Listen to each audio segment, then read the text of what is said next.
Welcome to Universe Unveiled, the podcast where we explore the mysteries that challenge our understanding of history and the universe. I'm Sarah. And I'm Jacqueline.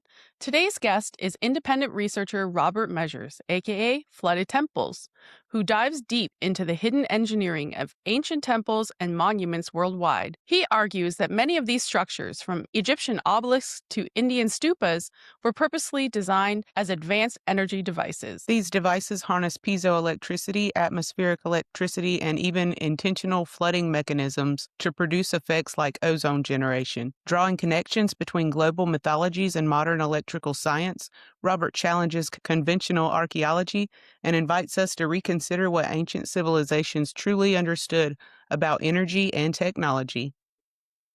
Robert, welcome to Universe Unveiled. We're excited to finally get you on here.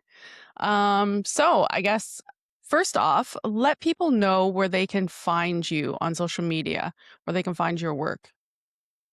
Okay, great. Well, thank you very much for having me. I appreciate you guys bring me on when I asked. To find me online, it's just basically X. You go to Robert Measures, but you can also find me on YouTube. I'm just starting out a new channel. So it's Robert Measures 8012.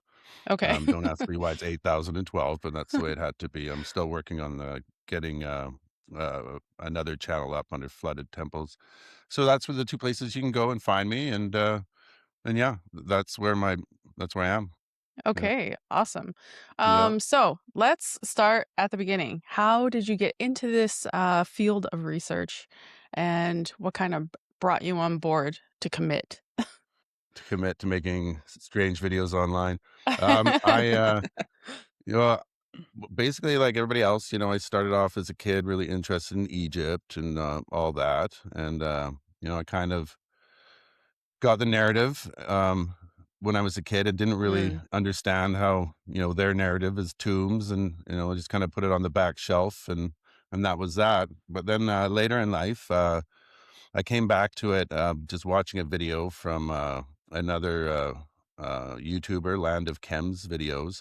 And okay. so I started watching those and taking in his views on how the world, could have been powered by lightning back in the day and how the pyramids worked as smelters and chemical plants. So, Okay. anyways, that really resonated me because what I am is I'm an electrician with the IBEW, and what I do is I've worked all my life in smelting and mining out here in the Okay. Kootenays, and so lots and lots of work just building different plants like acid plants and just all sorts of different things to do with mining. And so my job was basically to go through the prints and just build these things from the start, just the electrical part of it, right, the hookups and all that, and so I was interested. I've always been interested in building. I love building, and then you know I kind of learned through doing that how to take prints and step back and look through them a little bit at a time, not get intimidated and try and memorize these things. And so I think I got kind of good at,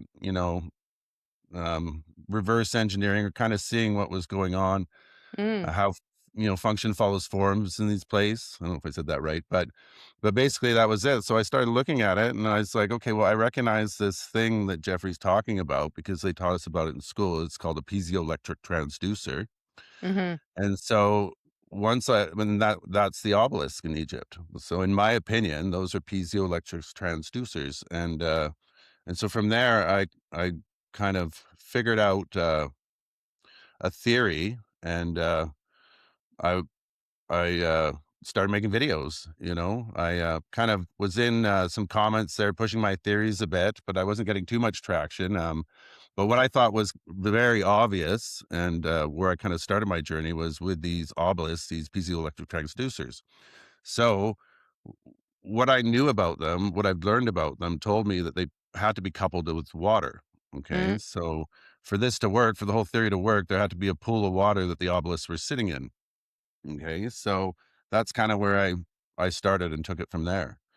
So yeah, and so if you want a quick rundown of my theory on the Egyptian temples, I can kind of give it the quick and dirty on this one, and because we did talk about it with Nick, and it is a little heady, so we could try and get through it, and I'll just try and make a little sense, and Yeah, yeah, then for sure. sounds good. yeah, Yeah, and then that sounds fine.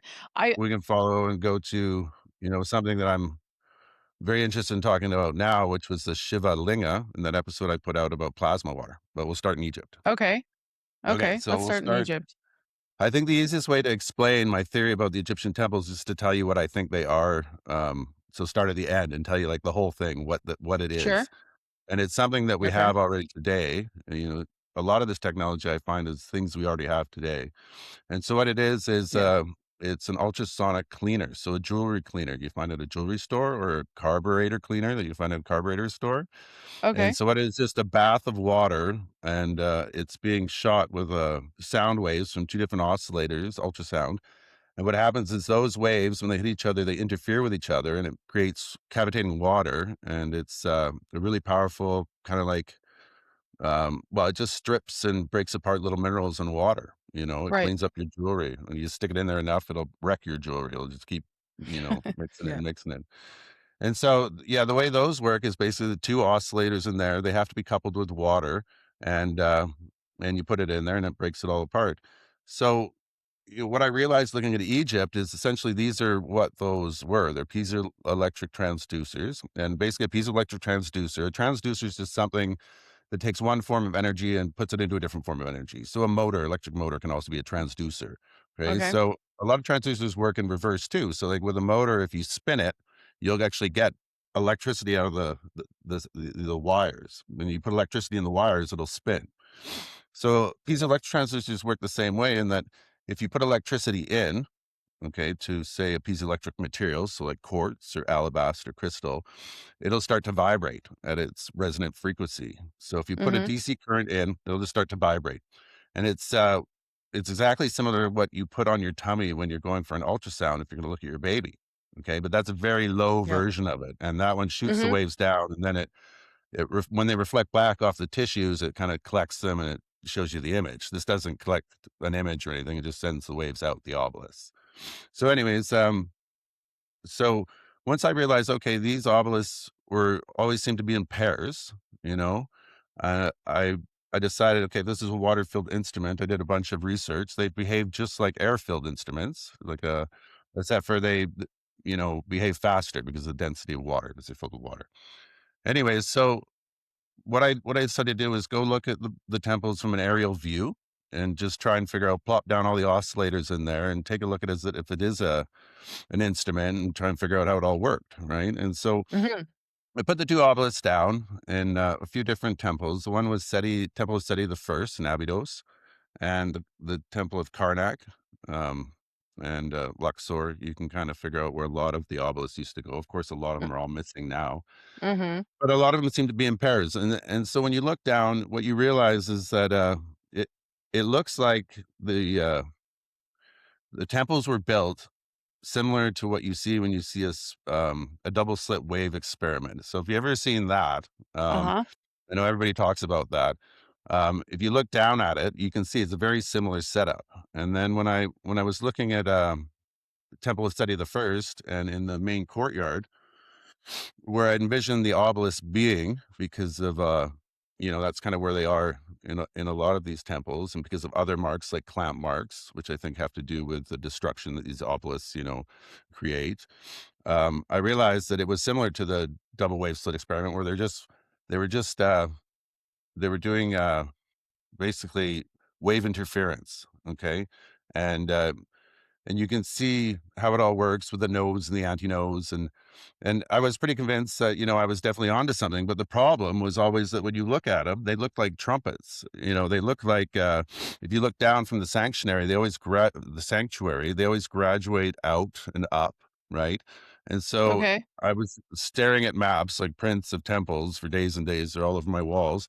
And I'm thinking to myself, well, this just doesn't make sense, because if you were to put an oscillator in this wind instrument, you would put it in the sanctuary, just like a trumpet. That's where you put your lips and you blow, right? Mhm. And so I couldn't figure out, well, why is this? And also, there was another problem in that ultrasound is very high frequency. So the, the, the dimensions of the temples are too big really to work with ultrasound. So it was a bit of a problem with my theory. Now it does work with the obelisk, because it doesn't matter how small the frequency or high the frequency is, you're going to get cavitating water. But when it comes to the trumpet, that oscillator, whichever one might have been in the sanctuary, has to resonate. It has to pulse at the resonant frequency of that chamber to act like a trumpet and actually get a nice clear sound coming out of it, right? Okay. And so I was like, okay, well, there must be an oscillator in here, at one point. What was it? And so when you go to Karnak, and I did a walk around with Karnak again, like just online, um, with Landa Chem, and you get to the sanctuary, and you can see there's a sarcophagus in there. Now it Hmm. looks like a sarcophagus, but it's got a lid, you know, still glued onto it. Right. It's a big old hole, and then you can see inside. So I mean, it looks like one of the perfectly cut sarcophaguses, that you see. And he went and he's pretty good at, I believe, figuring out what rocks are and all that. And he identified it as pure red quartz, just quartz, not what the obelisks are made out of, which is got a lot of quartz in it. It's rose granite, but the obelisks are also sitting on a pure quartz block as well, which is extremely piezoelectric. And so this box in the sanctuary was also made out of pure quartz. So I was like, okay, well, this box is just another oscillator, but it's not powered from lightning because it's stuck way in here in the sanctuary. There's no way for lightning to get in here. So what powered it? And I have some ideas. I just went online and figured out some things that exist today that could possibly, on a smaller scale, that could possibly power the inside of this sarcophagus to make it vibrate and pulse out, sound waves. And so I figured, okay, that's on my channel if you want to look at what I figured was in it. But it makes sense that if you put it in a certain spot in this resonant chamber and it pulses at the right frequency, um, what's going to happen is it's going to pulse those sound waves out, and they basically go out throughout the whole temple. And what you'll notice is the obelisks are all stacked alongside of it. And even there's some calcite crystals, like beautiful blocks just sitting right in the middle of the courtyards that Mm. definitely had another like lightning rod or something, maybe a jet pillar sitting on top of them because they have these weird cutouts on them. Okay. But I realized, so what was happening here? Like, why were they pulsing these sound waves out? And what I realized is it's the reverse piezoelectric effect. So this transducer, these obelisks, if you pulse the bottom with sound waves, you're going to create the opposite effect, and you're going to get a positive charge on the top of your obelisk. So why do you want a positive charge on the top of your obelisk? And so I started researching all about that, and I found again that it's another thing that we have today. It's called an active lightning rod, and basically, what an active lightning rod does is it attracts lightning, negative lightning, which is 95% of lightning, but it also potentially discourages positive lightning, which is 5% of lightning, which is 10 times stronger than negative lightning. So it could be quite dangerous if your place is sized for negative lightning and you're getting hit with positive lightning. And we can go into Hmm. lightning a bit if you want, and I can talk about it, but because there's more to know about that. But anyway, so that's kind of where it left. What I came out of it all was, okay, they're making ultrasonic cleaners here in Egypt, and basically they have to attract the lightning to their machines. They can't just willy-nilly, like, hope lightning hits it, Hmm. and so they had a way to make sure that it hit it, and that was by putting positive charges on the tops of their lightning rods. And Okay. so after I went through all that, I moved on and just started looking at some different cultures, and went to India and did some other stuff there. Does that make sense? It does. Okay, so when you decided that you were going to start focusing on temples in India, what were the obvious similarities that you noticed right away? Okay, well, I didn't really notice too many similarities with Egypt because Egypt, I feel, is just like on a completely different level than Okay. what else was happening. But so the connection was is that again on the same show that I was watching, there was a bunch of site visits going on in Japan, and again, it's his Mhm. theory as well. Say Jeffrey Drum that that Japan had a lot of lightning going on because when he goes back in the culture, he sees it, I believe, in like the dolmens and a lot of the circles, um, White Horse Hills, he calls it and whatnot. So, anyways, we're going through, and I'm going through Japan. And the one thing that caught me about Japan was the Soren, the pagoda. The pagoda is a building in Japan, at their Japanese shrines. that is extremely tall building. It has no usable space, and it's like, it's got a giant lightning rod on the top called the Mhm. Soren. And, Mhm. as an electrician, I understand how different objects, the shapes of objects, metal objects, how that affects, lightning when it hits. And I understood what a bunch of those, items on that rod were, like gradient rings and, blah, blah, blah. And I can go through that too. But anyway, so I realized right away, and with all the mythology in Japan, like they have all these deities that are all about lightning and plasma and all Mm. this. It's very like they got lightning bolts everywhere at the shrines. So to me it was like, okay, there's definitely lightning happening here too. And so then what what happened is all of a sudden in the comments somebody mentioned, they're like, "Hey Joe, I think I found your plasma water." And I was like, what's this guy talking about? Because the guy's name's not Joe. So I don't know who this guy was talking to, but I was like, "Plasma water, what is this?" So I went down the rabbit hole of plasma water and soon Mhm. realized that its connection with nitric oxide, and then realized all the things we, y- you know, um, can do with it. And when I went down that rabbit hole, it made it obvious to me that it would be a medicine that they would really value. So, why not plasma water? So then what happened there is I started um, looking at the architecture, because I figure if the architecture comes from somewhere, so will the plasma water, follow the technology back. And like you said, it brought us to the India stupas, because that's where the pagoda comes from, is the Indian stupa. So I started looking at India. And when I got to India, I started looking at the Ellora caves. And the Ellora caves are really interesting to me because what I thought I saw at the Ellora caves was a whole bunch of big caverns with columns like Egypt.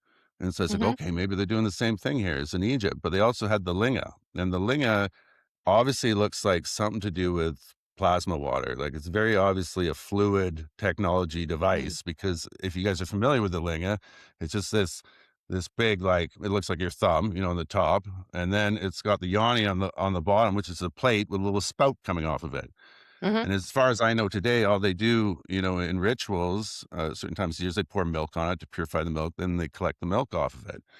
And so I was like, well, this thing has to do with plasma water if it's also coming from, Hinduism in India. And so I kind of thought, well, what I'm going to do is, and I'm really bad with, like, I'm a math guy. So I'm really bad with history. I hated history growing up. So I'm just trying to claw my way through this without looking stupid. Right.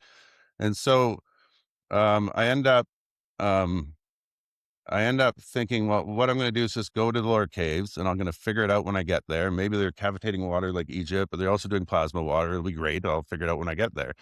And so Okay. when I got there, I realized that no, this has probably got nothing to do with cavitating water, because there's not a lot of piezoelectric blocks anywhere. And then more importantly, you need you need exact symmetry to pull off what Mm. they're doing in those Mhm. pools in Egypt.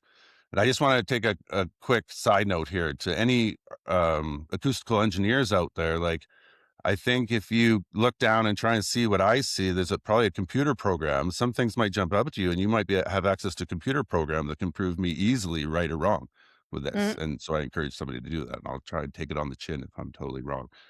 But Okay. anyway, so I went to the Ellora Caves and I started working out how it all worked there. So I just one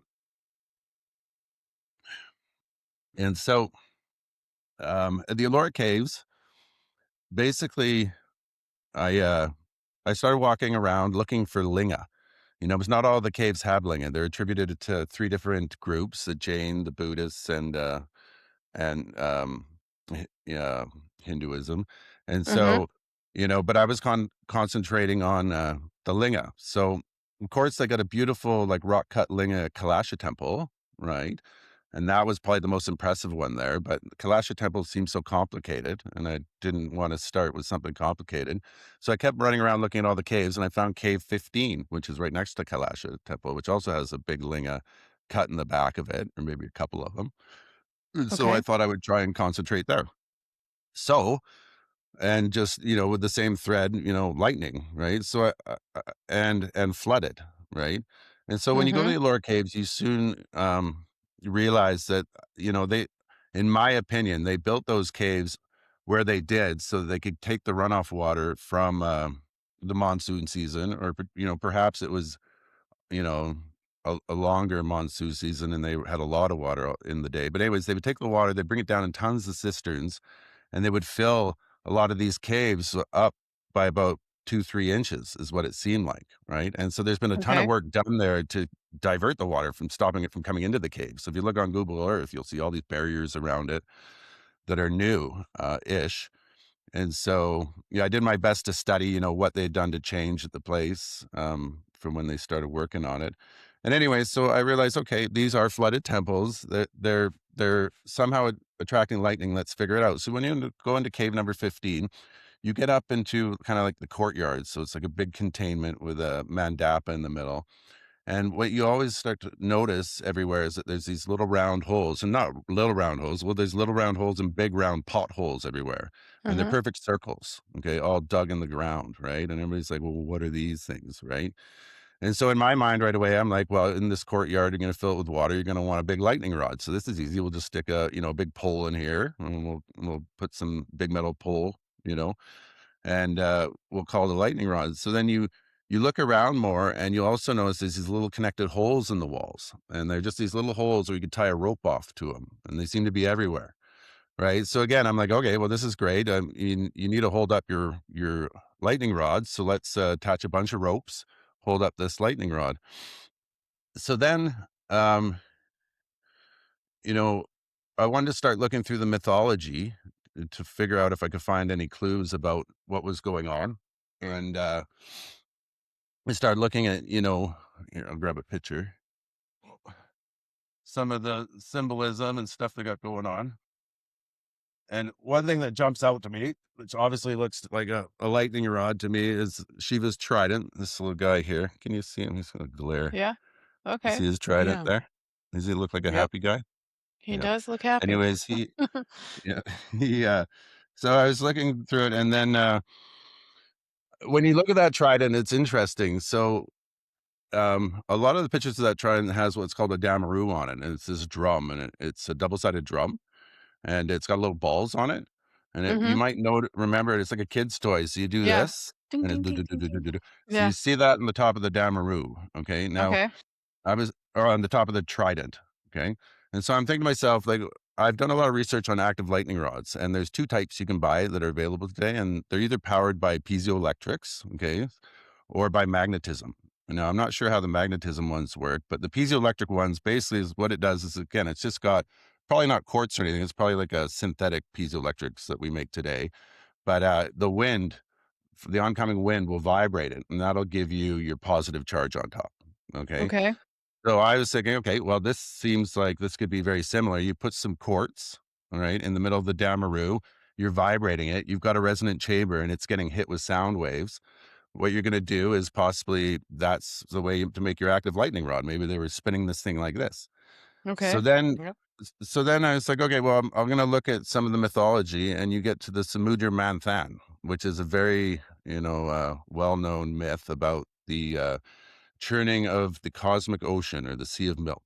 Okay, and it's the myth that Okay. tells you about how to make Amrita, the elixir of immortality.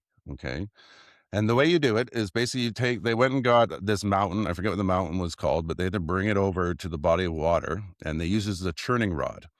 And then what they did is they took a snake. He was a famous snake. I think his name is Vakusi. I forget his name, but they took a snake, and he was.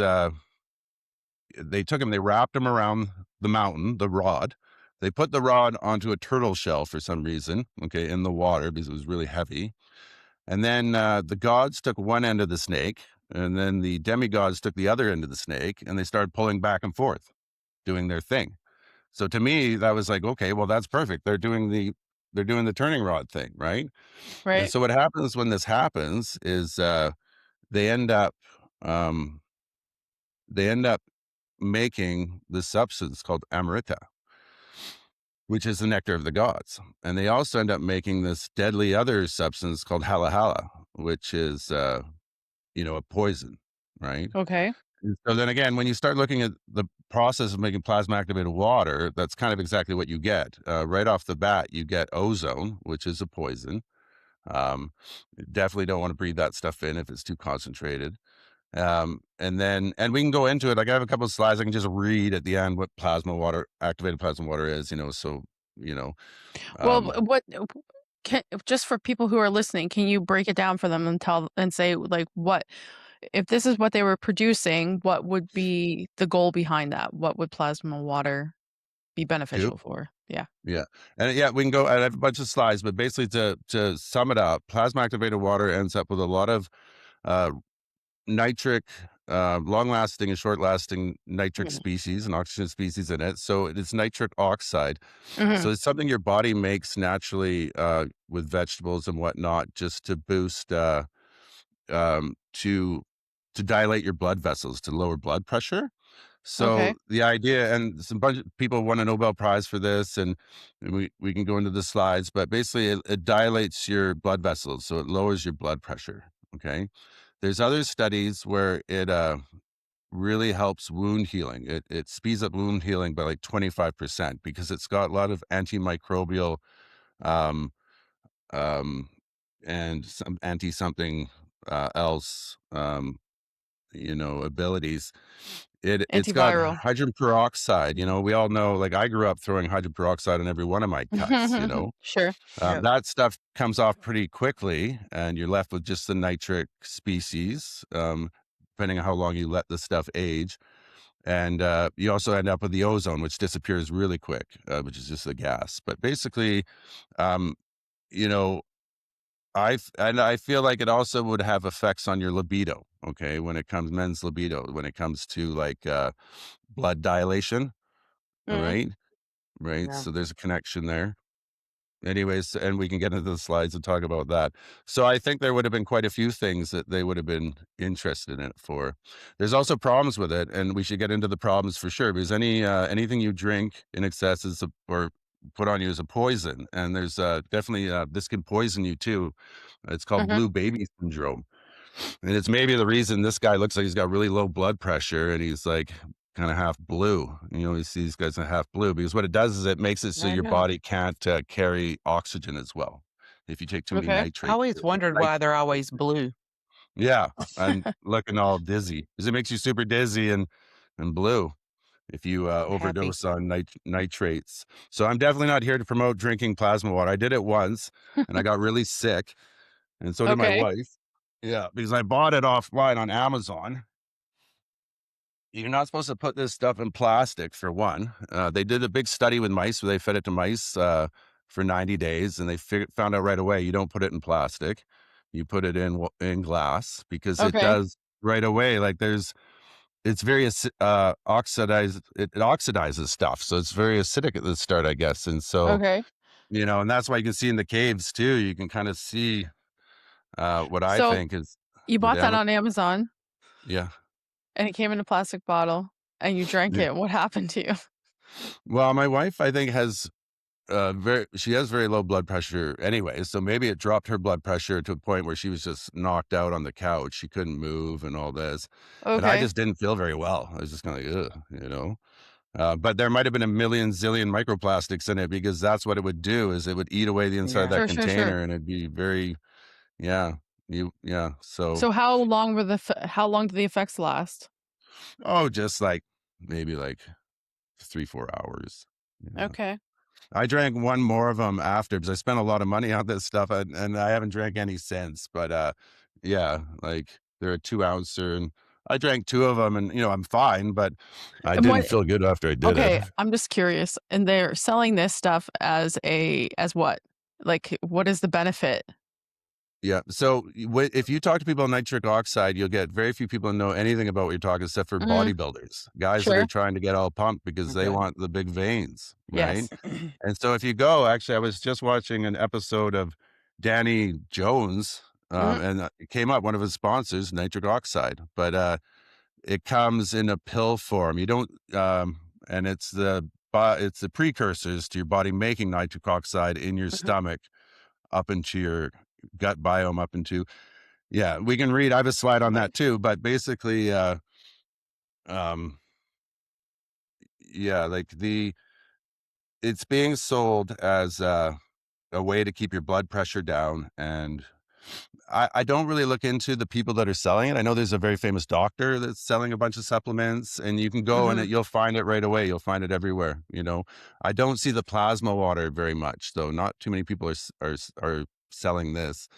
You find that a lot of people are very comfortable talking about how feeding it to plants, Okay. because plants love it, all the extra nitrates, right? But Yeah. I don't think very many people are comfortable talking about, people using it, ingesting it, and whatnot for obvious reasons. So there's tons of studies on mice, feeding it to mice and wounds on mice, but they have done some human studies. It's really good for like diabetic sores on feet, right? Okay. So it's just really good for your skin and healing skin. And then other just putting it on the body, on certain spots of the body and people. But that's as far as I can find for studies, real studies on So it. I have a question actually. In your travels and doing your studies in Egypt, India, Japan, etc., uh, like have you used any in what ways have like any inscriptions or archaeological finds actually been helpful or backed up the research that you're doing? Well, archaeological finds, like current ones, not so many, but just going through the research, like, okay, one thing that I think backs up this claim with plasma activated water is like, I could never figure out. So things just kind of keep falling in line for me. It seems like I find erosion patterns where I think I'd find them. Okay. But, but anyways, with the plasma activated water, the big aha moment I had was is that the linga, I could never figure out like, how is this linga connected to plasma activated water? Because how does lightning get to this linga? Like you have to have Right. lightning plasma, right? And so it's so Yes. confused. And then once I got to cave 15 is when I realized it's like, okay, well, once you go up into the second floor, and that's where you get the big caves in the column, and the lingas at the back, the very back. Okay. And I Okay. realized when I went up in there, I was like, oh, there's all these little holes on the floor still, and they have the little tie off holes in the side. So they had poles in here too. And you can look at the floor and you can see the water level too. And so I was like, "They must be bringing the lightning Like in here." okay, so you can see the water level. Is there Yeah. indication of a certain level of water that they were achieving? Yeah, about 2, 3 inches, because you can actually see the Okay. difference in the floor. If you go in there, you can see the difference in the floor, and then you come up, there's, like, all these statues and carvings, and they weren't underwater, right? So Okay. it's quite a low water level. And then that's when I realized when I was looking at it, I was like, well, the ling in the back, it's actually higher up. It's above the water levels. There's no Mhm. way for fluid to fall on this darn thing. It's just so confusing. But then it dawned on me, it's like, well, if they're going to bring lightning in here, it's going to be bloody hot. It's going to be steamy. It's going to be all chaos, right? And so what's going to Mhm. happen? Well, you're going to get a whole bunch of condensation. You're going to have drips all over the place. And Yes. that's when it dawned on me, well, if you go back at the linga and you look, above it, there's always a carving, like a flower or something like that above it, and which is perfect for condensing drips off of. So all these drips are gonna come down, they're gonna land on this linga, and then they're gonna flow down onto the yoni and into the spout and into the wall. In this case, it just goes God knows where into the wall somewhere, and they're gonna collect it there. And so I thought to myself, well, this makes not a lot of sense to me because I know when you condense water, what you're doing is you're cleaning it right out. You're getting rid of Mhm. all the impurities, right? So it's like, Right. well, this doesn't work. So, but when you actually go and research, would you get a more concentrated version of plasma activated water by condensing it out of the air? It turns out, yes, that's exactly what would happen because of the process. You're actually going to get more of the nitrates and more of the good stuff dripping down onto that linga, and then also you're going to get rid of all the minerals and all the bad stuff like you normally would, and all the dirt and whatever else. So this was their way of purifying and getting the best of it and collecting it on top of the linga, condensing it onto it. That's my theory. Okay. So, yeah. Okay. In going I wanna go back to Egypt because admittedly that's where I have a broader body of knowledge. So Okay. you've talked about intentional flooding mechanisms in the temples. Um, what evidence do you have that though that they were engineered and not just like an accidental or a natural occurring? Right. So, the evidence, it's a good question. The evidence at first for me was the walls. They have all these big walls that are all watertight. So they look like Mhm. pools from the top. So now I tried to, like, if I could have just gone there and really got the lay of the land, like the heights of everything, that would have been great, but I couldn't do that. Okay. So I started looking at the flow of the water down the Nile, and basically the height of Luxor Temple compared to the rest of the You should be complex. able have you ever looked, like, to find actual measurements of the individual temples online? I'm sure that's available. Yeah, like maybe you could. Mhm, Yeah, maybe you could. I think you'd have to get very good measurements, and you'd have to mhm, know that that's the stuff that was there at the start. Okay, sure. because I know everything's been moved around so much. Mm, Um, but uh, but basically, when it comes to the water level, what I figured out is that basically you would end up with a lazy river through the Avenue of Sphinxes if the water levels were higher, and the water would run from Luxor down past into the Karnak temple and then dump back into the river. So right. now I put this up and I did get the same question from a really good YouTuber, which I respect, called the One-Eyed Giant. Okay, yes. Yeah, who does the walls, right? And he went in there and he just started nailing me with all these questions, right? And one of them was just that, like, "Do you have any proof that they used water, down the Avenue of Sphinxes and all this?" And so I was like, "Okay," I'm kinda left Egypt behind, I was working on my India thing, but I started looking into it, and I found, yeah, well, the Romans, when they went in, they actually used to Mhm, use the Avenue of Sphinx to, as like a lazy river to float their materials around and okay. down between the temples. And I was like, well, that's it. That's great. And I responded back to the One-Eyed Giant and he kind of went, poof, like the Romans, sure. But like, do you have any, evidence from further back?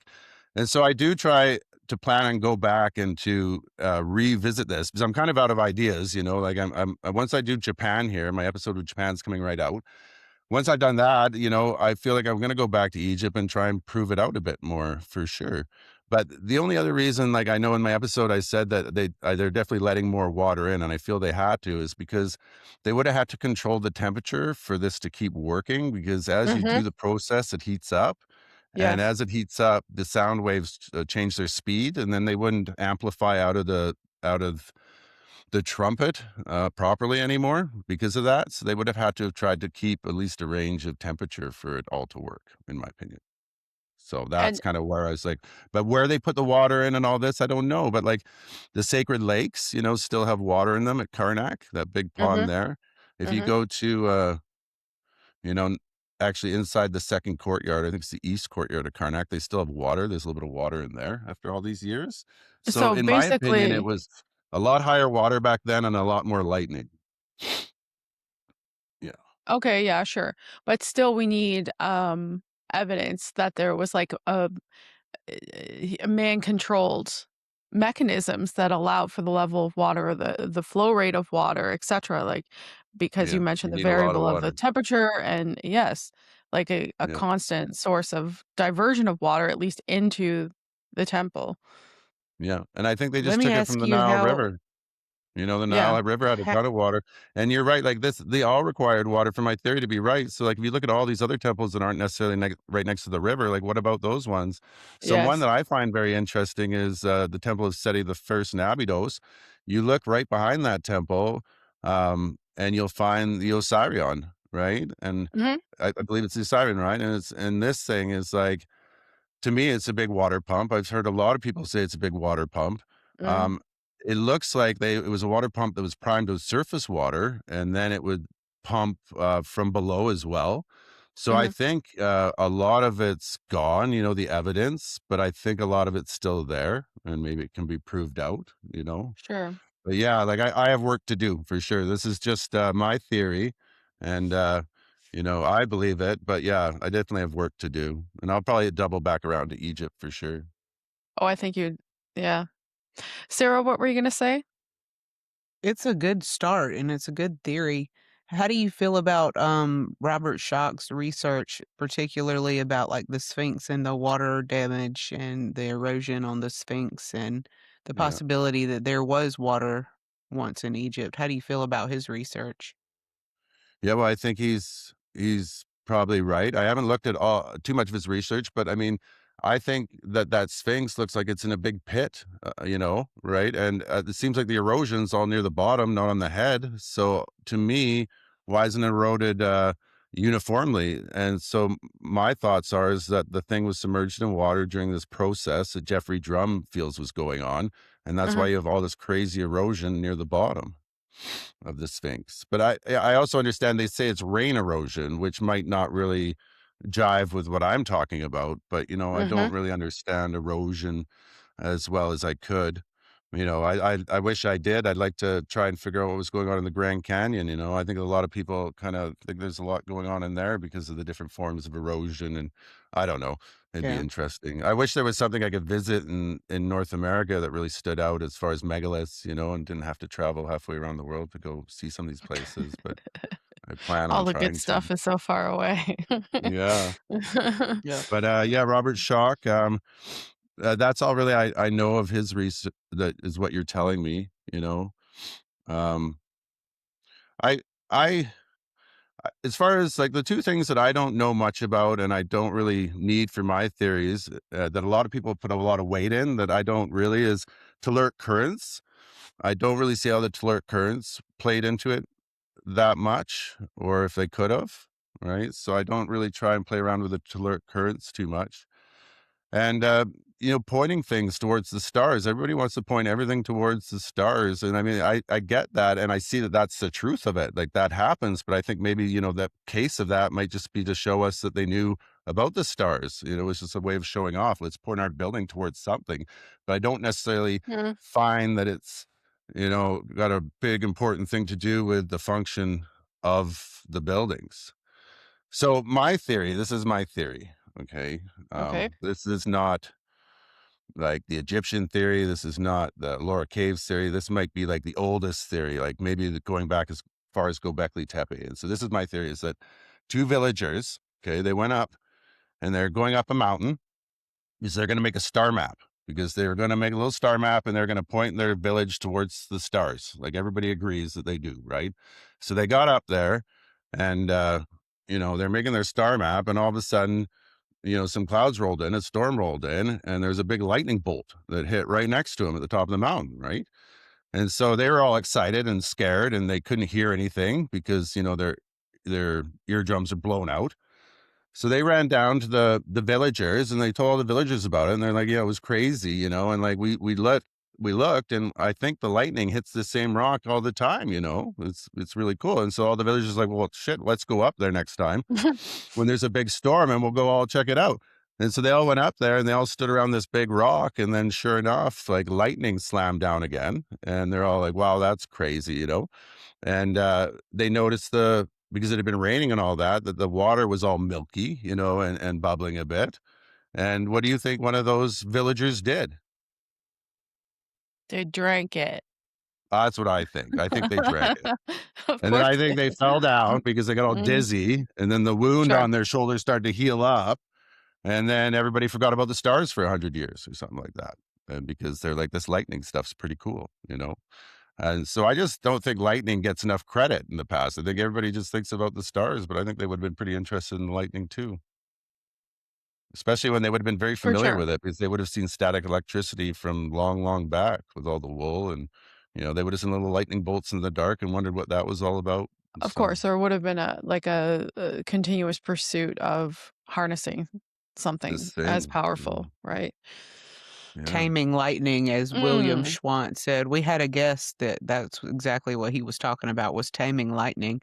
But We're if still you That's why I trying to do could came you on, that. was when I watched William and you guys. Sorry to cut you Yep. off, but that's my Oh, breaking you're point. good. You guys start talking about lightning, and I was like, God, I got to get on there. I want to talk about this. So yeah. Yes. Yeah, I love when people's research cross over like that.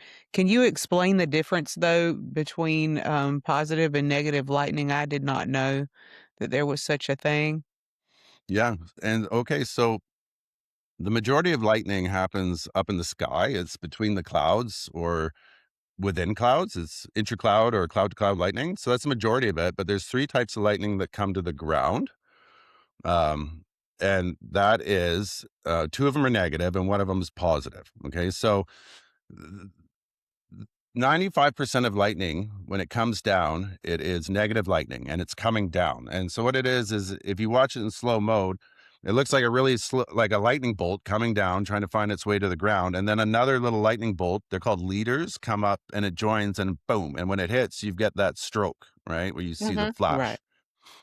And so 95% of the time it's negative charge coming down, negative leader, and it's a positive leader that comes up. Um, those lightning strikes are from the bottoms of the clouds. Hmm. Okay, it's majority of that comes from the bottoms of the clouds. So that's 95% of lightning between the cloud and the ground. Now the other 5% of lightning is positive lightning, and it comes from way higher up in the clouds. And when it comes down, it induces a positive charge onto the ground, and those electrons. So you'll have a positive leader coming down, and a negative leader will come up, and boom, it'll the same thing. It'll shoot across with a return stroke, and you can tell the difference between the two because the negative lightning flashes a bunch, whereas that positive one is just a big, strong boom, and that's Yeah. it. But what will happen, and so basically what it is the definition of positive or negative is what kind of charge it induces on the ground. And so in one case, it was a negative charge. In the other case, it was a positive charge that induced it on the ground. So now or it's left on the ground. And so with the positive lightning is it'll cause the third type of cloud to ground lightning, which is called upwards lightning. And you can see upwards lightning because it just looks like lightning bolts going the wrong way. Like you can see like Hmm. those lightning bolts look like they're going the wrong way, even though it's so fast, just the form of it. Hmm.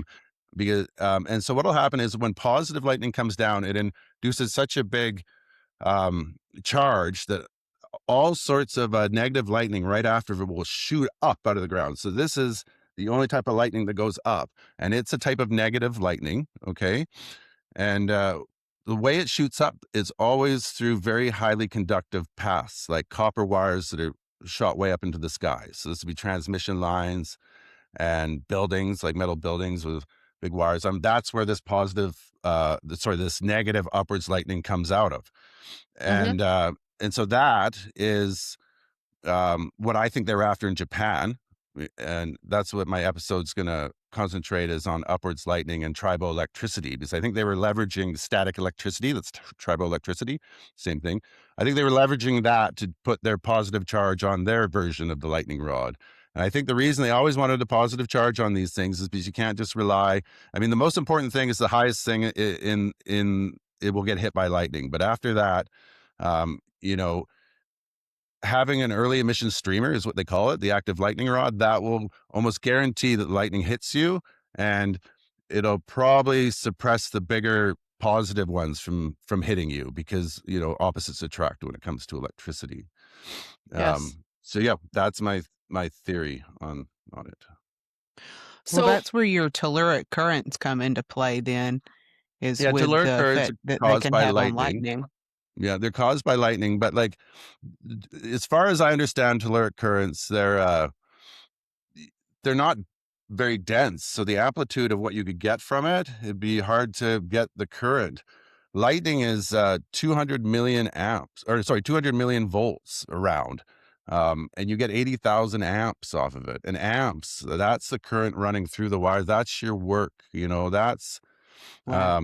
That's the power. And so if they needed power to make things, I always think the power came from the lightning and not the telluric currents.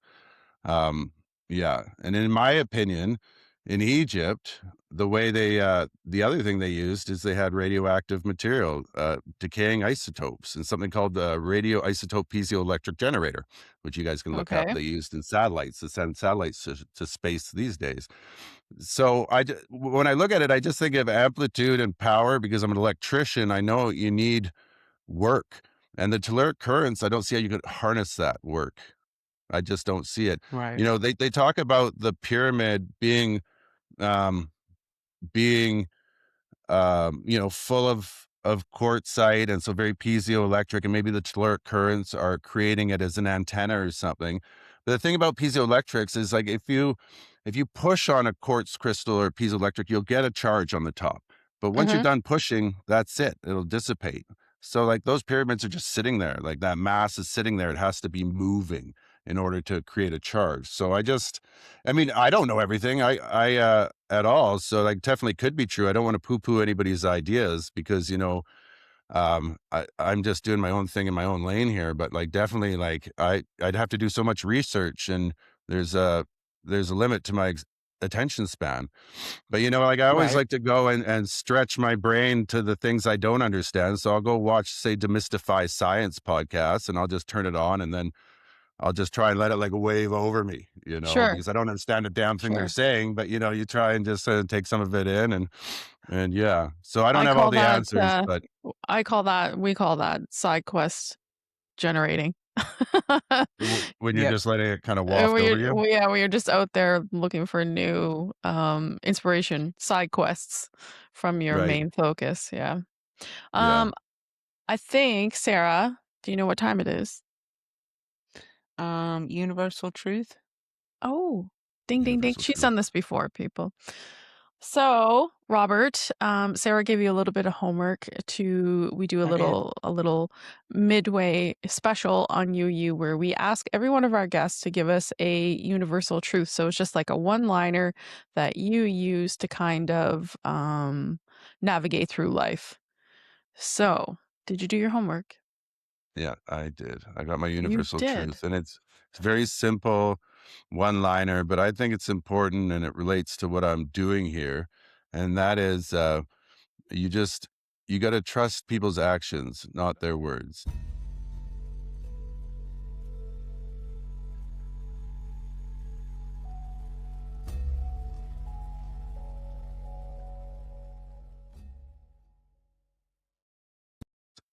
And that's it. Okay. And the reason when I say that, like with this sort of stuff is, when I look at Egypt, I trust the actions because I see the actions as all the stones, all the precision, everything that's still there. And Mhm. I see the actions as some of the like amazingly cut hieroglyphs that are like comparable to the art, the statues that they're in. But the words are maybe the other hieroglyphs, and the game of telephone that we all play when we Mm, discuss everything. And so, like, I just feel like you can't trust your history and the words, and you got to rely more on what's left over, the rocks and the cut marks, and just try and figure this all out. And then I've got another sure. two universal truths for guys at work if you want them, but that's the one that I wanted to bring to the table. Yeah, Yeah, drop them Let's on hear us. him since Let's you hear got them. him. Yeah. you want to do the other ones? Mhm. So, Let's hear him. um, comparison is a thief of joy. I like that one. Facts. And then the Yeah. the last guy, shout out to Gord, don't follow old people up the stairs. That's That's a good Gord's most that's Gord's biggest one. problem, I guess. Yeah. Yeah, but that's it. Solid advice there. That is Yeah. solid advice. Yeah. Yeah, I those use are the all good ones. comparison. I use that a lot, Me too. especially starting a new podcast. Yes. I would say that, um, I mean, in as much as you can being a human being, that is one that I have proudly mastered. I don't really care what other people are saying or doing. Yeah. So, yeah, Yeah. I do what I wanna do, and that's what we do here on UU. So that's a nice one, a nice little reminder for us. Yeah, it's Um, hard to just put yourself out there like we're doing, for sure, sure. you know? You just have to Yeah. stick your nose in the air and do it. Yeah. Even if Yeah. people make fun of you. Absolutely. Absolutely. Yeah. One question I did have for you is how do you compare these sort of ancient technologies that you were talking about with modern day technologies, such as like HARP or Tesla coils, harvesting electricity? Like, how do you correlate them to modern day tech? It's a good one. Yeah, I'm always looking for modern day tech. So because like I feel it's the best place to start is what we already Hmm. know. Hmm. And so I just look in the mythology and like the things that are important to these cultures and try and figure it out. Um, and I keep finding things, things that I think would work. So as far as like, what could the sarcophagus has been, what could have been in those sarcophagi that could have Mm. powered them? Well, I think I found Hmm. something, it's not alien. I don't think anything that I've come up with is alien. I think it's all stuff that's pretty that we do today. So the active lightning rods, again, it's something we have here today. I found it, and I think that's what they're up to. You look at plasma activated water, and again, it's something we use today. And so every time I researched it, it just kind of comes down to things that are important to us today were the same things that were important to them back then. Like I think the a lot of our history is just making what they saw as a medicine. And think of how important medicines are to us. Hmm. Like you'll do anything if you're sick or if your loved one's sick. You'll spend any money, right? Maybe more so than your tomb. Mm-hmm. And, I really do believe in Jeffrey Drum's idea that those were chemical plants because working in chemical plants my whole life, I understand I've seen the inside of them, and it looks very similar, believe it or not. A whole bunch of pipes leading to drums that are like either pressurized or heated. And I've gone to so many indoctrinations at these sites for safety, and you just like, that's why it really struck a chord with me. So I think they were making fertilizers and chemicals just like we do today. I don't think there's much difference. You Hmm. know, yeah, Yeah, I am familiar with his theories. yeah. Like you I mentioned, think Jeffrey's probably got a lot of, like, really good theories about the chemicals and whatnot, but I think he's lacking a little bit on the electrical side of things, if can say okay. that. Mm-hmm. And because, I don't think he's really clear on how the energy was transmitted when it hit those obelisks. I think it had to go through the water. It's the only way. He talks of an avenue of, dielectric, like the lightning jumping between the avenue of the sphinxes between them, but I mean, that doesn't hold water for me, Like but it's I not I enough. honestly Yeah. think that he's right. I think he's absolutely right about these places being chemical plants. I'd put all my money on that. Well, I'd save a little, but Keep a little yeah, back. yeah, Yeah. Um, so you mentioned like like basically what they were producing or what they were after was some sort of health elixir, or like there's mention in lots of different ancient texts of like some sort of elixir of immortality. Emerita, yeah. Yeah. Yeah. So Mm. can you talk a little bit more about that? Like how might the temple technologies tie into those ancient myths about the gods? Like you were saying, like we do see a lot of um like mention or depictions of, especially in India when you were talking about it, like thunderbolts and like the lightning being depicted and this idea of immortality. Like how do you Yeah. think, like where did you come up with that theory? The Samudra Manthan. So if you read through the Samudra Manthan, which is Okay. their myth of the churning of the sea of milk, and you really read through it, you start to realize that they were really after this one thing, Emerita, the elixir there, which they saw as a medicine, and how jealous they were of it. Like the demons and the gods that were doing the pulling on the rope, they tricked each other. They were like killing each other. They were very jealous. Ganesh got in there, and yeah, it's a very strange story. But you come out realizing that um, what they're talking about is a medicine, and then Mhm. on the other side of it, when you see the poison that comes off as well, and then you correlate it to the production of nitric oxide and plasma Mhm. water, it just all starts to make sense. And so, I mean, that's kind of where I got it from. Um, I actually built a plasma activated water plant in my past in my career, funnily enough, Okay. which is really weird because at the time could care less about any of that. And the what happened is so this mining company I work for, they do a lot of coal mining. And so what happens is you end up with a whole bunch of selenium contamination because when the rainwater comes down in these big pits, it's too much. It can take too much selenium into the creek, and then it kills the Mhm. fish. Even though Yeah. selenium is like pretty natural, and you can even take it as a dietary supplement for old people sometimes. But there's too much of it; it's killing the fish. So this big company with millions and millions of dollars is going to get sued by the US if they don't fix this. So this is about 15 years ago. They're like, okay, well, we got to build a plasma activated water plant.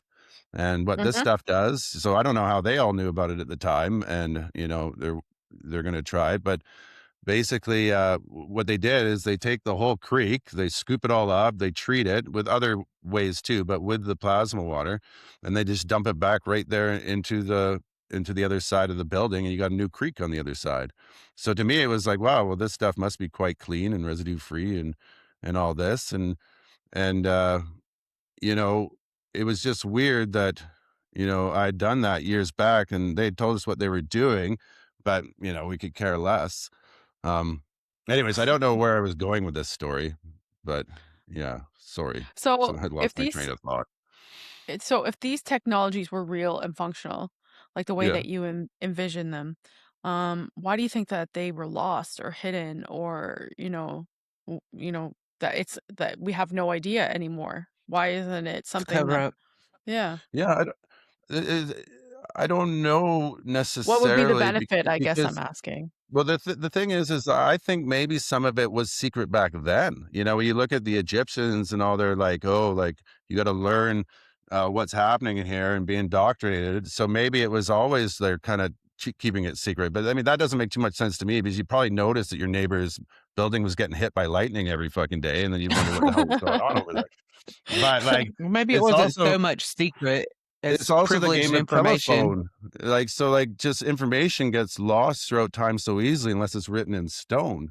Yeah, Okay. And then, so then here's another, but this is the more, like, conspiracy theory type ideas. Well, maybe, they realized that the past was obsessed with lightning and electricity. And then once became able to make it ourselves, and it become more widespread, maybe they decided they didn't want everybody to have the ability to make plasma water, or it'd be too easy to make, I don't know. Because at this mhm, point, like, if you want to make plasma water, you can do it yourself, sort of rig up for nothing. Everybody could have it, if it became kind of a fad, right? And that could be a bad thing, I guess, maybe. A bunch of people walk around all blue and dizzy all day long, nobody get anything done. So, I'm not sure. I don't know. I don't know enough about history at all, and I'm trying to learn now. I tune into the Headless Giant and Nick, and I try and learn like all sorts of different history on everything, but it wasn't my fort. It doesn't stick with me. I'm much more a math and numbers guys. I hated all the sure. dates. God, I don't memorize all these damn Eh, dates, but I'm starting to get into it um, now because I'm interested. So, have you ever watched anything, specifically pointing towards, India, Praveen Mohan? Have you ever watched any of his stuff? oh yeah, I watched all of Yeah, Praveen's stuff for sure. I watched tons of his videos. And that's what's blown me away. That's kind of actually, I think, the reason I wanted to go to India first before Japan too, is just because of the crazy sculptures. There's just a whole different sure. level. India is just beautiful. The sculptures are amazing. Like, I don't know how anybody could Yes. say they did that with a chisel. It just blows me away.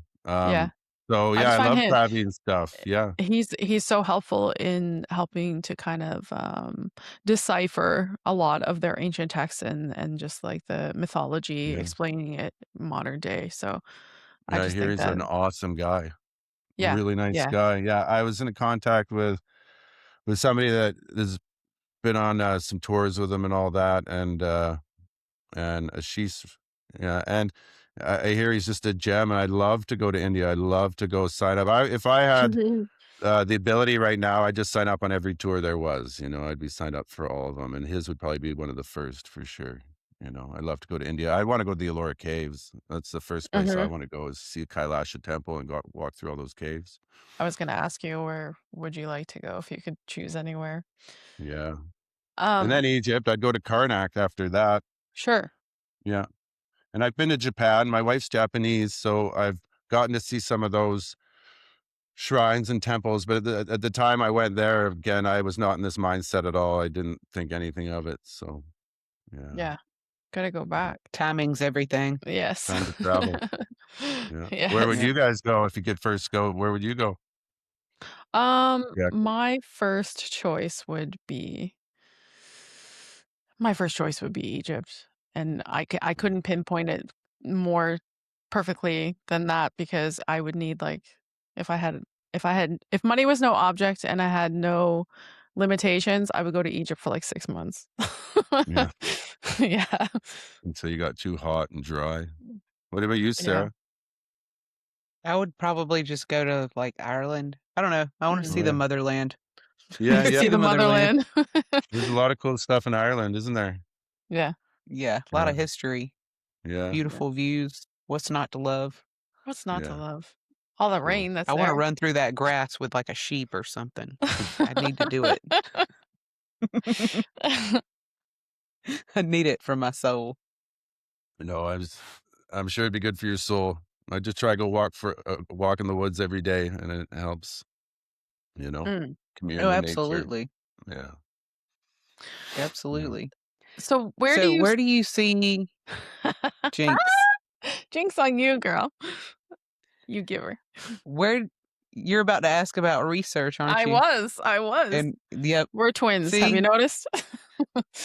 That's why they call us the twins. Yeah. Okay. Where Remember does that. the research go? Like, how would you test this? How can we prove it? Like, what do you need to test this out? Where is this going? Yeah, well, I don't know, like, I feel like the truth will survive the fire, and one day it will be borne out. Maybe one day we'll just dig up this big old lightning rod, and it'll all just be set up and ready to go, and it'll be like but, I mean, a lot of the metals required, probably gone, right? No shiny things last. Mm, So I don't know, and mm. I'm not, I'm gonna try and prove it. I'm gonna keep working on it, but I just hope other people will kinda see what I see and it'll snowball. And, I think the best way to prove this would be a simulation in Egypt to prove the ultrasonic cleaner thing right. I think that would be an easy lower fruit type thing that could happen. And so Mhm. I believe one day it'll start to click, what would have to be ultimate proof? Yeah, I don't know. Maybe a time machine. That'd be cool. I mean, I hear that maybe those exist. We could go back and just see for ourselves, you know? Yeah, that would But really That'd yeah, be be that'd great. be ideal. Wouldn't it? yeah, a time machine. That's what it's gonna take. Yeah. That'd be ideal. But I think we'll That's figure it out. A easily lot of people say, acquirable. "Oh, we'll never know," but I think we're gonna know. We're gonna get a lot of clues, and Mm. hopefully AI won't just be a parrot of us, and then it can actually do some work and figure some of this stuff out too, you know? That's what I Mm. Maybe was thinking. AI models and things like that would be useful in this situation, Yes. yeah. I use I a would lot of think. AI, like, just like Grok, talking through all my theories, and you find it depends how you word it. She'll be like, "Oh, Mhm. that's a great idea," and then she'll be like, "Ooh, that's a stupid idea." And be like, "It's the same Yeah. idea, I just worded it differently." But, Yeah, right. so, like and then what sometimes it's just like, just tell me crazy stuff, and I'd be like, Sure. "Wow, like, is that real? Like, can you tell me, like, where that came from?" And they'll be like, "No, actually, I just made it up. Sorry." I'm Yes, like, "What? you have to Stop be making shit up." very And they're like, "Okay." yeah, you have to be I'm like, very "Man." careful because we're strapped right now with this AI models that they're geared to just, like, please us, like, Yeah, to give us an answer no matter what the outcome is, so you have to be so rigorous with and you can't yeah. take anything that they say at face value without checking and asking for citations and links and everything else, so, Trying a couple yeah, different AIs, comparing them, yeah. you know? They're all a little bit woo Oh, they're yeah. great at I think AI for research is great at compiling information that you have collected. That's Yeah, a you know, I use mine for that quite a bit, but to ask it to yeah, generate information, danger, danger. It's not a yeah, good idea. Yeah. yeah. Oh, yeah. No, but there has been certain things where I've been like, "Okay, well, you riff on this. Like, what would make this Mhm. better?" Like, my Sure, theory here, and they've come sure. up with a couple things and be like, "Oh, wow." Yeah, Some of them are lies, but then if you dig through them, But yeah. yeah, it's definitely a useful tool. It's helped me a lot with certain things, but it's also ran me the wrong way before too. So, I'm sure you're not yeah. the only I one. think that the research here is gonna benefit greatly from, like, mutual collaboration with other researchers, like we were talking about William Schwant, Mhm. Yeah. and there are other people like him who study this stuff, and I think it's gonna take you all putting your heads together, and I think that y'all can figure it out. I Yeah. believe it. I believe in you guys, you Yeah. know? Yeah. A bunch of different disciplines, people that have actually, kind of know what they're Yep. talking about when it comes to what they're Different looking at. areas of Different expertise. areas. I Yeah, think that's exactly. I think Mhm. we'll come to. I think we're getting closer. Yeah. Yeah. So, what's your next you say you have a new video coming out, like, what's your next move? Yeah. So I don't do many videos because I guess they just take me forever to do. But I've been working on this Japanese one, and for like I think it's been 3 or 4 months now. Okay. And the reason it took so while is because I didn't really think I had too much to new to bring to it, and a couple things. So it's just taking me a long time to get motivated to do it. But when I keep digging in and start looking at the mythology behind Shinto, Mhm. okay, what you find is a myth. Uh, I don't. In English, it's just called, I think, Amaterasu in the Cave. And so, what is Okay. one of their most famous myths, and it's about their most famous deity, the sun goddess.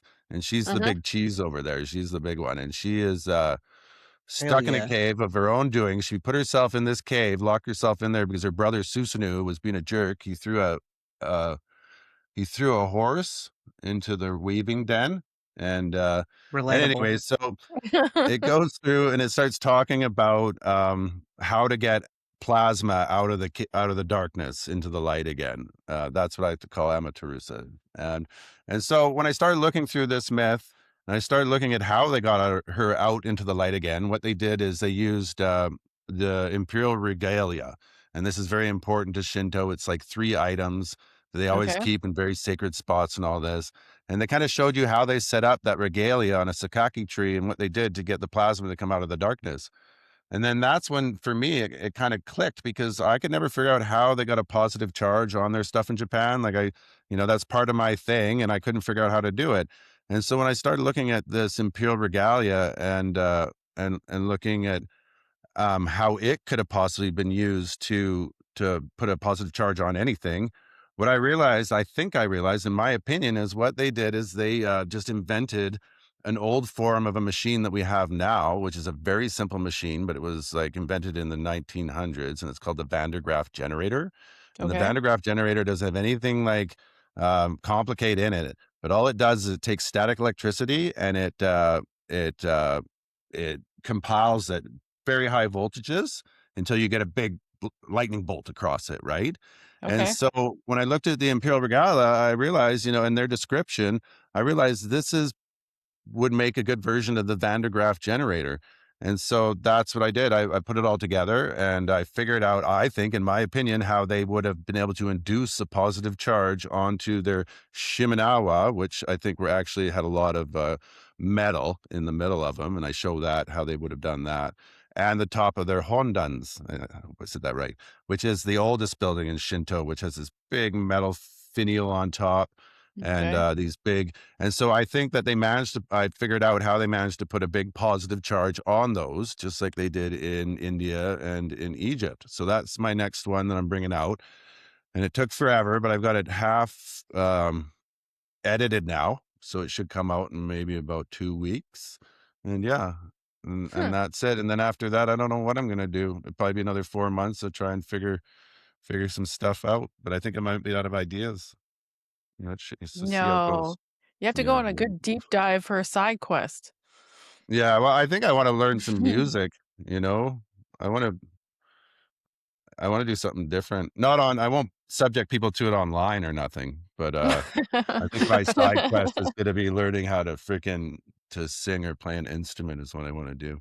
But, yeah, as far as this stuff goes, I might just go back to Egypt because I was getting poked there by the one-eyed, giant and try and Mhm. figure some more stuff out there, and I see like tons of signs of erosion and what I'm talking about down low and Yes. not up high. So I think I can kind of prove it out a bit. I've seen other people have videos where they walk around Karnak and they look like this place got hit by like like some sort of like heat weapon on the bottom, but why didn't it hit Sure. the top? And Sure. so like I think, well, it's cavitating water. Like you end up with damage on your walls with this stuff.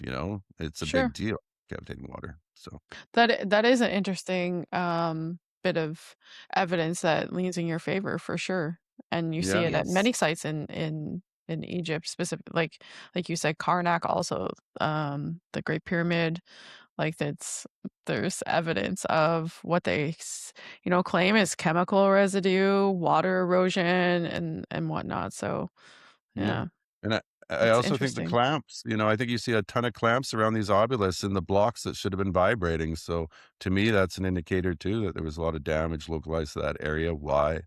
And then they always have Mm, these spots where it looks like there's tons of erosion, and they'll just tell you, "Well, people always touch that for millions of years with their hands, and that's why it's so soft." And you're like, "Well, what the hell? Like, why didn't they touch everything else?" So I think I don't know.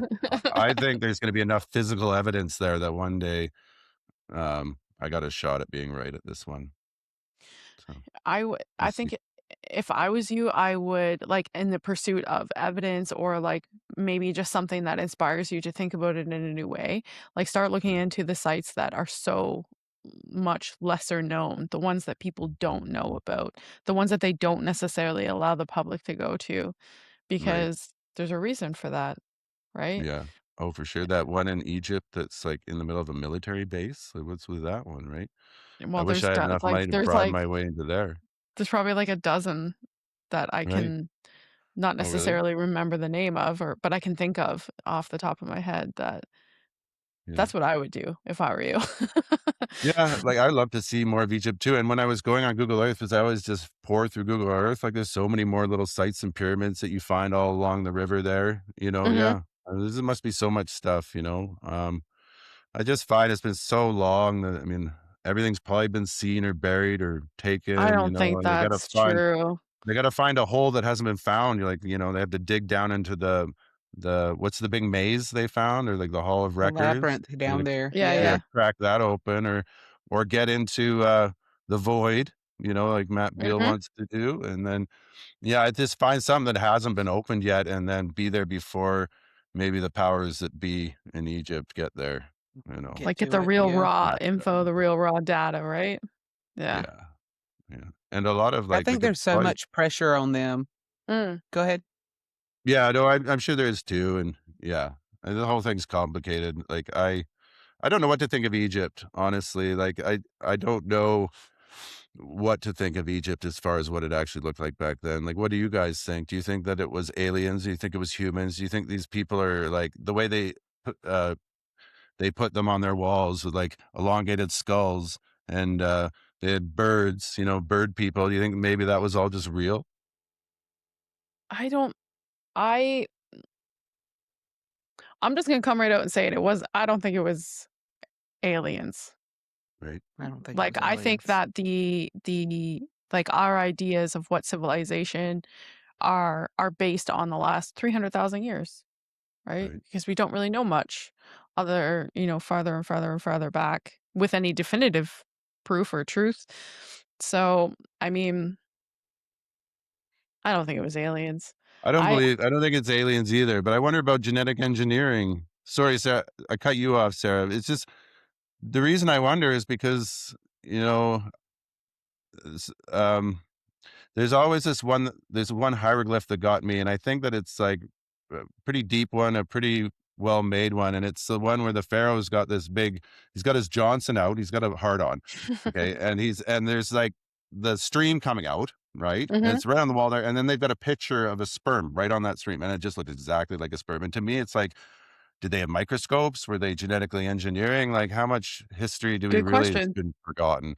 And so yeah, I just wonder. I don't think it's aliens either, but I think that we were. I mean ultimately, I'm open to anything with the right correlation and evidence because the truth is we none of us were there and we don't know. None of us Yeah, actually know with any, no, you know, any for sure definitive truth exactly what happened in the yeah, past. And that is like consider that we're just talking about like, a handful of thousands of years ago and we still don't know what was happening. yeah, So, I always try to remember not to get too big in my britches and my beliefs because at any moment, any single person's research that I haven't, none of us have read everything and seen everything. So at any time, someone could give me some tidbit of truth that opens a door for me that I hadn't considered yeah. before. So I don't We're try keeping an to, open mind. I don't take, I don't race down any tracks because you just never know what's on the horizon. I Yeah, mean, my favorite thing to say that Sarah and I say is, "You know what? We just don't know." I yeah, don't know and you don't We know. don't. That's my opinion. So, yeah. yeah. It's a I smart mean, thing to say. any of it and all of it is fascinating to me and to consider and to mull over and to listen to other people's ideas. That's kind of what we do here. So, Yeah, yeah. I can't get enough of this stuff either. The ancient technology stuff. Yeah, I Yeah. think that this is not the most advanced that we've ever been. Like, Fair. I think if we've learned anything, it's that history is cyclical and yeah, everything comes around and goes, and maybe a big flood comes through and wipes everything out, and we have to rebuild, and, Solar flare, you know, Sarah. yeah. solar flare, some type And of like solar flares cause Carrington floods, Part don't 2. they? Yeah. So, Yeah, I mean, I think maybe this, we're still on the up for this cycle, whatever that we're on. You know, I think that we're about to learn a lot of things that we once knew that were, and I don't know if they were purposely, hidden from us or kept secret, on purpose, or if it was just lost in a cataclysm or what have you. Yeah. But for Yeah. whatever reason, we will find it again and we will find it all out again. And that's like, I want to be here for that. That's Mhm, going to I be a hope good so. time. Yeah, I hope mhm. so. I hope we got a I little just ways to go up still before we head back down before the solar flare hits. I always find it a little Yeah. bit interesting that as a species, we are so inclined to believe that information has been or is actively being withheld from us, right? That's an Mhm. interesting thing for me. Like Mhm. psychologically speaking, that tells me that, you know, by and large, genetically, that we're set up to be suspicious because it has happened Yeah. before. Do you know what I Yeah, for mean? sure. Yeah. And Yeah, for so, sure. yeah. And Yeah, so for sure. and that we're so inquisitive and that regardless of how many times we hit these roadblocks where we have to admit, like we said, we don't know. None of us really knows that we just continue in this pursuit of trying to understand. Like one juicy morsel is all I'm out for every single day of my life. And Yeah. it could be the thing that really opens my eyes or you know what I mean? Yeah. Yeah. It's Yeah, it's addictive. just too We bad it probably Sarah? Go ahead, Sarah. Go ahead. We probably wrote that gene into our new selves when we, genetically engineered the new human. We probably put that Be gene more in there to be suspicious. suspicious of the powers that be. It could be. It's We'll be proof better that if next there time. were gods and they created us, maybe they were just a smidge benevolent. They gave that to us at least, right? Yeah. Be Bless The more them. suspicious. I read about the gods, though, they just seem like really emotional people, kind of a lot like us, you know? You hear the stories that Praveen puts out, and you're like, "Oh my god, these guys were hiding each other's wives on them and pretending they were Sure. dead," and, Like like all the stories and historical myths and whatnot told through all cultures have yeah, gods that were vengeful, that fell in yeah, love, that, like they all yeah, have these like very human characteristics. So yeah, maybe that's an we're gods. interesting. Yeah, Yeah, maybe we are yeah. human Just hybrids. don't know how to control it properly. Yeah. Yeah. Yeah, the world is a wild Well, place for sure. it is, And and it's harder to understand when you're being lied to too, I think, like, maybe I've been being lied to all my life and I just didn't realize it, but, like, sure. for me, I kinda had a moment, with the media here in Canada, and I used to be a big fan of, the media here in Canada, and I've kinda switched, and the thing for me was just that there was a certain, independent candidate in the US election that I really liked, and I Mhm. was, like, kind of, I was really excited about him, and I realized pretty quick that they would not say his name. They would not give him any In coverage. They just Canada, called the in Canada, in the you mean. US too, in Oh, okay. Canada, but yeah, no, in Canada, yeah, on the CBC, because I Mm, don't live in the US, so I'm not sure what happened there, but basically, like, they just, like it was like Voldemort, they just wouldn't say his name, yeah, they just and it bugged the hell out of me, and I was like, if this is Bernie Sanders the year before, they talked about him all the time, maybe it's because they eh, never thought he had a chance to win, and that's then right. after that, I just got really jaded, and I was like, "Well, what else are they hiding from me?" And then yeah, so Yeah, that's kinda where I stand now. A lot yeah, of people had that moment around that same time. yeah, Yeah. Like a lot No, of and about different yeah, things, but yeah, like I yes. know we're being lied to on Can't some grand scale. sure. I mean, it's How far in proliferation everywhere. I think, Canada's, you know, the true north, strong and delusional. yeah, But I have hope. I always stand on the side of, hopeless optimism, as I recently told one of our very, avid viewers and someone who pays close attention to the things that we do on Universe Unveiled. I right. told him I am hopelessly optimistic, so shout out to Rue for that one. Yeah. Well, I Yeah. think that's a good I way to have a be. I message mean, here to it's better slap than the Rue. alternative. Yes, What's that? Rue needs a slap. He's getting the I have a slipper. Rue, reminder to if you're slap Rue watching, right here. I sent the message to Sarah. Message received. You'll get your slap. Oh, To slap Rue. He's getting the oh, slap slipper. her. Yeah. Oh, nice. Yeah, Rue's all the way out obviously in Australia, right? He is, yes, Yep. you know, Yeah. Yeah, I the see it a little bit. I don't communicate too much, but I definitely know who Rue is. I yeah. kinda lurk in the back. I'm a kind of a shy guy. I go into spaces, sometimes UFO spaces, and I never say anything. They all think I'm a psyop in there. They all fight in They're there, it's crazy. suspicious.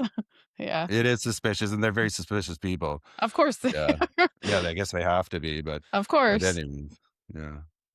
So, Anyway, Robert, for someone new to these ideas, what is the direction, the place, the website, the page or the YouTube, or where can they go to get the most amount of information about this particular topic, about your flooded like, temple from me theory? Well, from or you, just yeah, of course. yeah. Like, Well, I want my YouTube to grow somehow or get a little bigger, so go to Robert Measures 8012, and basically you'll see the episodes just in short order there too, so it's easy to find, whereas with X, they get lost, so I've only got the pinned yes, one at the top. So I guess it'd be best just to go to YouTube and go to Robert Measures 8012. And then, like, 8012. if you wanna research, I think the most exciting thing about this, and maybe what might end up being the most controversial thing about it, might just be the plasma activated water. And so I want people to go research nitric oxide and plasma activated water, but I don't want Okay. you guys to start drinking it. I'm not a doctor, like you you have to do your due diligence, but like I think that's kind of the big key to a lot of what we find in the past is them trying to make this medicine and them just realizing when lightning strikes that some cool stuff happens, and they took advantage of that over thousands of years. They figured it out, and so I think you should go take a look at the nitric oxide part of it. I think that's the most interesting part of it. Um, Okay. yeah, and then yeah, that's about it. Those are the only two places to find me though, is on X and YouTube. Yeah, Okay. and Sarah, then where watch out. can Sorry, sorry, and go then ahead. sorry, just watch out for my new video in 2 weeks. I'll put it on For both those sure. sites. Yeah. For sure. It'll probably come And out thanks about the again for same having time me this on does. YouTube. I really appreciate it. Yeah, no problem. Thanks for coming and sharing all your information. And I really appreciate your special base of knowledge, the fact that you're an electrician. It really helps to describe it to the average person who doesn't necessarily understand how elusive electricity actually Yeah, operates. So that is helpful. yeah. Yeah, and Sarah was saying as this episode comes out, your new episode will probably, if you're aiming for about 2 weeks, your new episode will probably beat us by a couple of days. So Okay, well, sure. yeah. Yeah. Yeah, Sarah, I've Maybe got a I'll where maybe busy I'll week. put it out in 3 weeks so that you guys got the scoop, and then I'll put it out in 3 weeks. Probably, honestly, that'll just be how long it takes anyways. I always stub my toe, life stubs your toe, so Sure, sure. things happen, and Always yeah, something. There yep, is always something for sure. yeah. Sarah, where can the people find Universe Unveiled?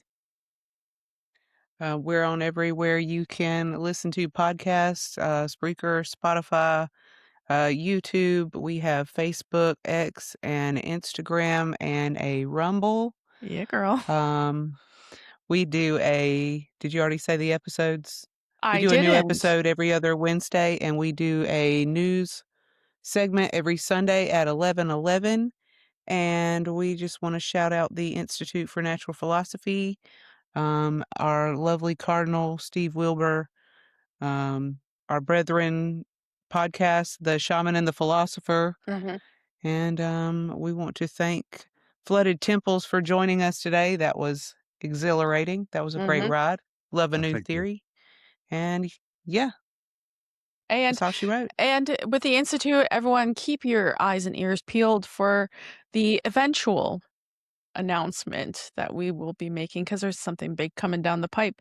But we just have to Huge. get all of our little ducks in a row, all of them. And there's a lot of ducks. So it's There's a taking us, lot of them. there's a lot of damn ducks. So it's just taking us a little bit longer to get the show on the road. But do please, thank you for your patience. Keep your eyes and ears peeled because we will be making a special announcement. And actually, I think it's you and I, Sarah, that get to make that announcement on behalf of the Institute for Natural Philosophy. And I'm excited to do that for sure. Okay. Exciting. I'm waiting on this Okay. one. It's going to be me and Sarah. So you will hear from us about what to expect. Can't say anything yet, but it's coming. And Robert, yes, Soon. thank you very kindly for your time. We really, really appreciate it.